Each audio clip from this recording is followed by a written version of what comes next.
Bueno, hemen da oso garziko diratxeriko ikaslegin, eta hemen da oso zilean aldean aldetzera inaut. Eta gaur inozko berba, elkarzik antolakaren hauen elkartasun azokia buruz. Ze informazioa duzu den buruko azoko horreri buruz? Botengo azokia izango da abenduak 14, gutxi gora beraziko da goizeko 10:00 edo eta gauko 2:00 edo, eta urteroko moan izango da Oñateko plazan, eta etorriko dira gobernuz kanpoko erakunde batzuk ipintera posto desberdinak eta gongo dira informazio ingute eta oso saltzen.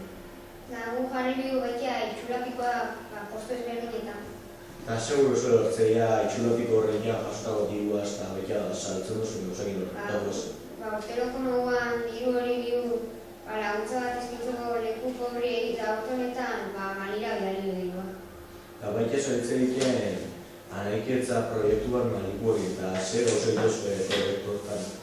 Proiektu hortan gabitzen da saiaketan da herriaren komunikaikia, baina ezin joen bidez orduan gabitzen da ingeben asa minaka karta bat idatzi eta biolibari behar dut. Eta zentzu dira arazo horrek internet konexioan arazo dut? Adibidez, guk hartzen du ordenadore bat azamuzan gara konexioa interneten, baina ebrak internetateko konexioak usterizako €1.000 eta hori asko da. Eta gainera, guk baita bakoitzako bere portatia, baina ebrak eskola baterako dako ordenadore bat agantza eta hola zaila da komunikaikia. Bueno, elkarretxiko debatxe duko ikastea dutotzu anima kartasuna sokala gure lagunketako Malikoekin anaiketza proiektu hori aurrera egoten eta baita Malikoeri lagunketako internet konexioa arazo gutxi dukete.